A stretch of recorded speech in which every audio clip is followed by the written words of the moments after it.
Hello, my name is Dean. I'm a singer in Language of Prairie Dogs. I'm here today to talk to you about the lyrics and the meanings of the songs on our album The Water Boatman. I appreciate it's not always crystal clear. To explain the general arc that we were trying to accomplish, the thematic arc of The Water Boatman as a concept album. So what's the concept? We set out to make a song that was inspired by the myth of the Tower of Babel. If you don't know what the Tower of Babel is, here's what it is. It's a story in the Bible. Humanity has grown a bit too big for its boots. It's become hubristic. As a group, humanity has decided, I say humanity, I mean they're a group of people that live out in the desert, but they kind of stand in for humanity's arrogance at this point in the Bible. So this group decide to build a tower that will reach to the heavens. And they do this, and God becomes aware of it. And he's not happy about it at all. He decides to put a stop to it, but being God, and this being the Old Testament, he decides to come up with an ingenious kind of conniving way to put a stop to it. So what he does is he, with like a sweep of his hand, he renders all of the people mutually unintelligible to each other. They can't understand each other all of a sudden. And obviously because they can't communicate with each other, they disband, leaving this epic work unfinished, where it presumably just kind of crumbles after a while, decays, and then they scatter about the earth and they carry on with their lives. The myth is the Bible's account for why people have different languages. That was our starting point for the album, right? Here's where we tried to take things, is sort of very basically speaking, the album The Water Boatman is supposed to track a conflict between a parent and a child. The child reaches a point in their lives where they start acting above their station, testing the boundaries. The parent overreacts, puts them in their place very harshly. A period follows where the parent and the child in the wake of this become estranged from each other. The parent knows they've overreacted, the child resents the parent.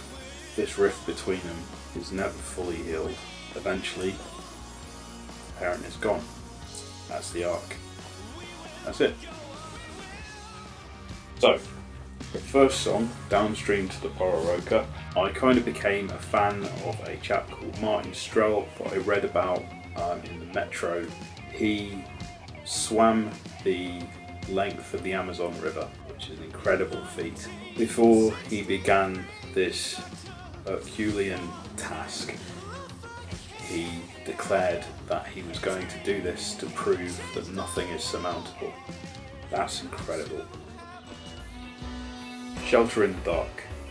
In my old life, in an old flat, I was sitting on my sofa and then I spotted a cockroach and I was filled with the most hate I think I've ever experienced.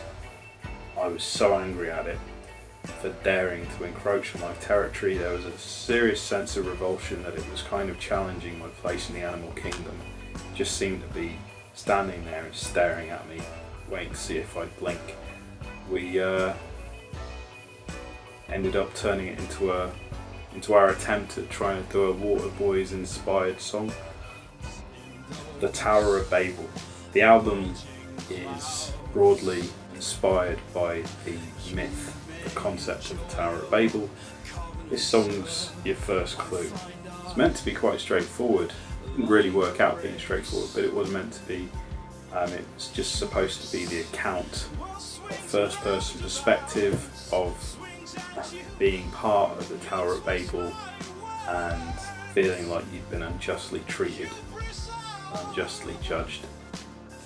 All My Glass. Can't remember how I came across it, but I happened across a sermon which I think was referencing another sermon, and the story was about several anxious priests and a bishop. The priests were anxious because one of their number had become embroiled in some sort of scandal. Wasn't described what the scandal was. And they were going to the bishop to work out what their move should be, whether they should disown their brother who had brought himself into disgrace, or try and help him. The bishop basically thought that they should try and help him, and he demonstrated the imperative to do so by taking a beautiful glass vase, and he asked them to tell him who it belongs to, and they said it belongs to you. He smashed it on the floor, and then he said, look at this vase, smashed it across the floor, who does it belong to? And the answer was, it belongs to you. And he was demonstrating that something can be beautiful and functional, and it's yours. It can be ugly and in pieces. It's your responsibility. It's still yours. Yeah, that's Catholicism for you. Scratch that. Sounded like I was trying to make a snide joke. I thought it was a nice little metaphor. Obviously, a big theme of the myth of Tower of Babel is about humanity being this once beautiful thing that has kind of been shattered and fragmented and scattered about the place. Kind of seems to strike a chord with that. Before the demonstration, okay, so this is incredibly straightforward. The lyrics are it's verbatim recitation of a US military report, a fragment of a US military report that I came across, which was talking about how they were implementing a new tactic during World War II, where they were having people who spoke Native American languages that were not widely spoken at all. They were having these people handle their communications so that their messages, if intercepted by adversaries, would be very, very difficult to make sense of. That's that. Jack. So this song was written quite a while, I think, before we came up with the idea for the Water Boatman. But I think quite quickly we decided it was going to be a centerpiece for the album. Very basically, the song is about an old man and a younger man who share a house, don't really like each other. A car jack that is owned by the older man goes missing, and he is convinced that the younger man or his friends have stolen it for some reason. They get into an argument. The old man escalates the argument into a fight. He finds that he's outclassed and ultimately bested by the younger man, which leads to quite a pitiable sort of end. And that's that song. Cast Thyself Down. Quite a long time ago, I was going through a very, very miserable point in my life. I don't quite know where I was, out and about somewhere. I can't even remember if I heard this on the radio or saw it on the TV, but it was someone was quite confidently asserting that God had their back. It made me quite angry in that moment, quite annoyed, because it just seemed a really sort of facile thing to assert. And then I guess it kind of got me thinking about that old Bible story where the devil is trying to test Jesus' faith by asking him to do various things. One of these things is to throw himself off the highest tower in the land, something like that. And he challenges Jesus on scripture, and he says something to the effect of, if you throw yourself off, angels will catch you. Jesus ultimately declines, if I understand it correctly. The reason he won't do that is because he's not allowed to purposefully test the safety net that faith in God should provide. I guess that was maybe in a way that was why I was annoyed. It's a story I've heard when I was a child, so it's kind of always been boiling in the in the subconscious, I guess. You can assert that God's got your back, but you're not allowed to test it. You can't really know. So how can you be confident in it? We Will Go Up. We wanted a kind of an upbeat, boomy song to kick off the second half of the album. We also wanted a song that had some non-English speaking in it, given that it's supposed to be loosely to do about communication and languages. In this song, an English gentleman holidaying in southern France is told by a local in French that he needs to stop lighting campfires in the middle of this forest in the middle of summer. He takes it to mean that he's supposed to go slightly further uphill within the forest and light his fire there, because he doesn't understand what he's being told, but he's quite confident that he knows what he's being told. That's really what that song's about. It's about what it depicts. Railway manias.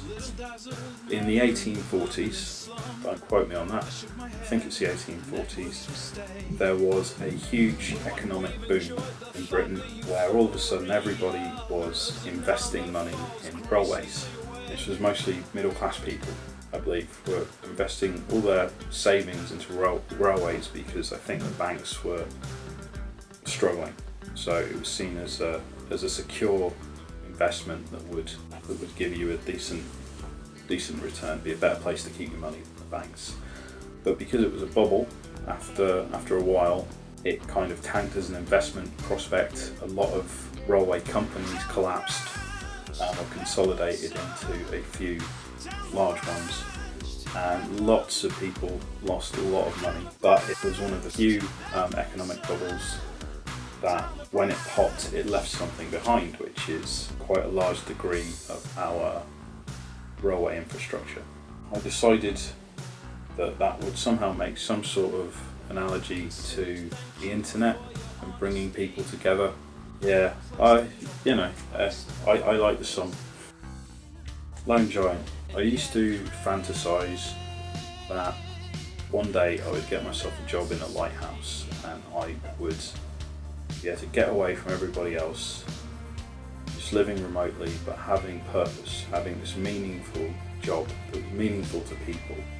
So I'd have a function but I wouldn't have to deal with people. One day I mentioned this to someone and they kind of just told me that the reason I wanted to live in a lighthouse was because it was phallic. And that was kind of the end of that dream. A Tower of Babel.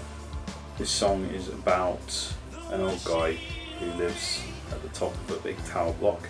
Some developers want to smash it down, build other stuff, but he's resolute, he's not going anywhere. He's staying put. When everybody else is leaving, he's kind of clinging to it. He's not being pushed around. He won't sell out, he won't be bullied, and then somewhat anticlimactically, because he's old and fragile, he just dies. Remember the Teletubbies? Matt and I once happened across a gravestone that was made to resemble a Teletubby. Ironically, when you go in a graveyard, you don't see many raw expressions of grief, but that was definitely that. It was heartbreaking. It was incredibly human. We wanted the end of the album to be as human as we could make it. We did our best to do a song that was about grief.